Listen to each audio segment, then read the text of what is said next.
Halo semua, kembali lagi di Brainfolds. Di video ini saya mau nge-review Blogies Transformers Devastator. Sebelum saya mau mulai nge-review, saya mau ngucapin terima kasih banyak buat teman-teman yang udah mau ngeklik video ini. Juga buat teman-teman yang kemarin udah nge-subscribe, yang udah komen, dan udah nge-like di video saya sebelumnya. Hal seperti itu yang mungkin buat kalian kecil, tapi buat channel yang ukurannya masih kecil kayak gini, itu pengaruhnya cukup besar ya. Dan buat kalian yang belum subscribe, boleh dong tolong di subscribe, sebab saya lihat di statistiknya, sekitar 98 atau 99% dari yang nonton itu belum subscribe. Oke, langsung aja lanjut untuk review Devastatornya. Jadi ceritanya kemarin ini saya belinya bundle ya. Untuk partnya Devastator ini, bundle dengan prequel, waktu itu pilihannya ada prequel Minion, Sesame Street, dan Ultraman. Dan pilihan saya jatuh ke yang prequel Minion karena di antara ketiga itu saya rasa yang paling oke yang prequel Minion sih.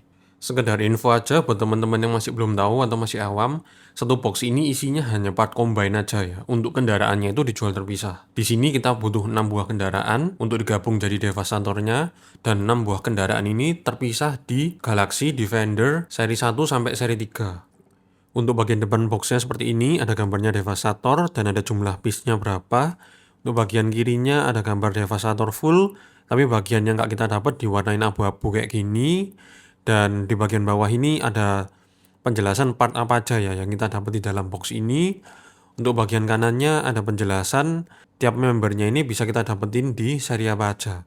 Untuk bagian atas, belakang, dan bawahnya ini kita nggak ada apa-apa. Langsung aja kita lanjut untuk unboxing. Di dalamnya selain kita dapat part Devastatornya, di sini kita juga dapat satu buah buku manual dan satu buah kartu karakter. Untuk part Devastatornya seperti ini perlu kita rakit dulu. Kita dapat part kepala, part armor dada, part pinggang, part paha, part tangan, part senjata, dan 6 buah join untuk artikulasinya.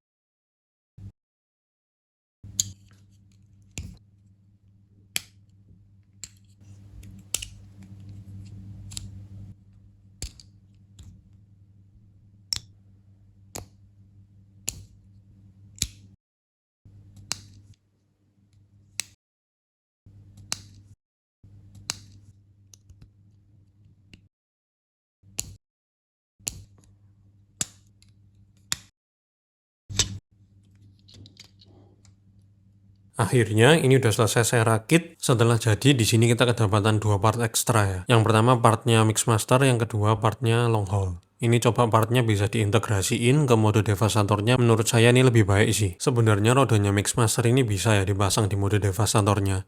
Tapi nanti berdirinya jadi aneh karena kakinya jadi panjang sebelah. Lebih panjang dari kakinya Scrapper.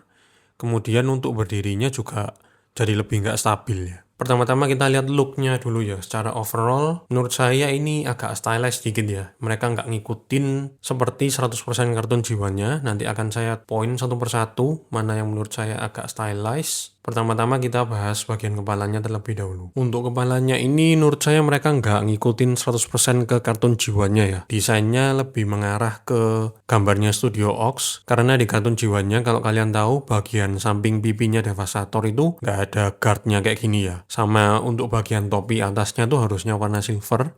Tapi nggak apa-apa, lagi-lagi ini stylized. Yang penting stylizednya menurut saya ini masih masuk. Dan bagusnya di sini kita dikasih 2 buah ekspresi. Yang pertama wajahnya kayak cemberut gitu, dan yang kedua wajahnya seperti ekspresi marah ya. Untuk badannya seperti ini, tapi kalau kalian ngikutin build-nya sesuai dengan buku petunjuknya, bagian crane-nya Hulk itu diarahin ke depan ya sama mereka. Tapi karena saya kurang suka, jadi ini saya arahin ke arah belakang, dan sejauh ini saya nggak nemu ya desain official Devastator yang arah crane-nya tuh menghadap ke depan. Ini baru pertama kali saya temuin di Blogies ini. Dan ini satu hal lagi yang saya kurang suka itu bagian tampografi ini ya. Yang ada di seluruh bagiannya Devastator. Menurut saya ini agak membuat desainnya jadi terlalu rame sih.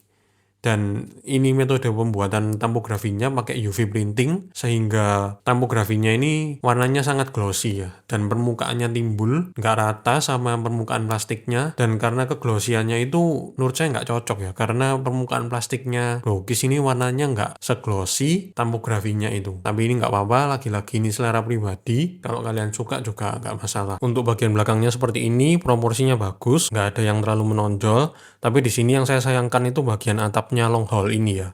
Dia kalau kesenggol dikit, posisinya mudah berubah. Harusnya ini pakai pack yang kayak bentuknya kunci gitu ya. Nggak cuma bulat. Karena kalau pakai pack yang bentuknya kunci, dia pasti kunci di satu posisi. Untuk bagian tangannya ini lagi-lagi ada yang berbeda dikit dengan kartun G1-nya. Kalau kalian tahu sisinya Bone Crusher ini harusnya rodanya warna hijau ya. Mungkin di sini Blogis ngejar biar kiri kanan simetris. Jadi rodanya Bone Crusher ini di warna ungu sama mereka. Untuk tangan yang sisinya Scavenger ini yang disayangin arm dari ekskavatornya tuh nggak bisa dilipat gitu ya, biar kelihatan rapi. Jadi dia terbentang keluar kayak gitu. Padahal ini solusinya simpel sih, cuma tinggal dikasih coakan gitu aja. Untuk kepalan tangannya ini di sini kita dapat pose menggenggam seperti ini ya. Menurut saya untuk karakter kayak Devastator gini harusnya perlu untuk dikasih satu lagi yang posenya kayak ngebuka gitu tangannya. Tapi di sini kita cuma dapat pose menggenggam. Lanjut ke bagian pahanya. Menurut saya pahanya ini saya nggak tahu ya mereka referensinya dari mana. Kalau ngikutin Studio Ox harusnya pahanya ini warnanya full abu-abu, tapi enggak, di sini mereka pakai hijau. Kalau ngikutin kartun Jiwanya, bagian atas pahanya itu harusnya warnanya ungu. Tapi anggap aja di sini mungkin Blogis menghemat kos untuk pemakaian cat ya. Untuk bagian kakinya seperti ini, menurut saya semuanya oke. Yang lucu di sini bagian belakangnya Scrapper itu didesain ya sama Blogis. Tapi anehnya untuk member Constructicon lain nggak ada yang dapat treatment seperti itu. Mungkin karena Scrapper ini ketuanya Constructicon mungkin ya. Untuk artikulasinya ini kebanyakan pakai ball joint ya. Jadi kepalanya ini juga pakai ball joint. Bisa lihat atas gini, bisa lihat ke bawah, bisa ngetilt kiri, bisa ngetilt kanan. Tentunya juga bisa full muter 360.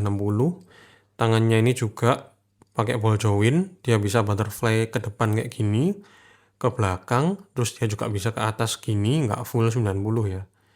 Lalu tentunya juga bisa full muter 360. Untuk bicepnya ini juga bisa full muter 360, bisa ngangkat ke atas 90 derajat kayak gini. Kemudian untuk bagian pinggangnya dia pakai swivel ya. Agak kebentur rodanya dikit, tapi kalau mau kalian paksa bisa kayak gini. Tapi maksimalnya segini. Lalu untuk bagian pahanya dia bisa nendang ke depan sejauh ini full 90 derajat. Ke belakang segini, lalu untuk keluar segini, dan ini untuk skirtnya ini nyatu ya di bagian tengah, dan nggak bisa kalian potong kayak Gundam gitu. Jadi kalau kalian potong ini pasti nanti gampang copot. Oke, untuk bagian lututnya bisa muter kayak gini, bisa nekuk full 90 kayak gini. Untuk ankle-nya pakai ball joint, jadi dia bisa ngetilt segini dan ke depan segini, ke belakang segini. Dan untuk artikulasinya ini yang saya keluhkan banyak join yang loose ya. Contohnya kayak tangannya ini, menurut saya agak terlalu loose. Lebih bagus kalau misalnya ini lebih seret lagi. Kakinya ini juga ya, kayak gini. Sangat loose menurut saya. Agak disayangin ya. Lututnya ini juga kayak gini.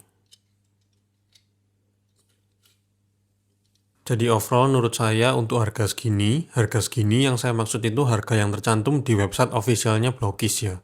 Kenapa kok saya acuannya pakai harga officialnya Blogis? Karena memang produk Devastator Combining Accessories ini didesain dan dibudgeting untuk dipasarkan di harga tersebut. Jadi saya rasa kurang fair ya kalau kita menilai produk ini berdasarkan harga aftermarket. Jadi menurut saya Blogis sudah cukup berhasil ya untuk menciptakan representasi dari karakter G1 Devastator ini. Meskipun nggak perfect, terutama dari segi artikulasinya yang menurut saya terlalu loose, tapi ini sudah good enough ya. Semoga harapannya ke depan nanti Blogis udah belajar dari kasusnya Devastator ini Dia bisa membuat Bruticus untuk toleransi artikulasinya lebih baik lagi dari Devastator ini. Dan juga terutama dari segi distribusinya ke konsumen. Oke, segitu dulu review dan pendapat saya tentang Blokis Devastator. Kalau kalian suka, tekan tombol like. Kalau kalian nggak suka, tekan tombol dislike. Kalau kalian punya pendapat lain yang ingin kalian sampaikan, tulis saja di kolom komentar. Sampai jumpa di video berikutnya. Bye-bye.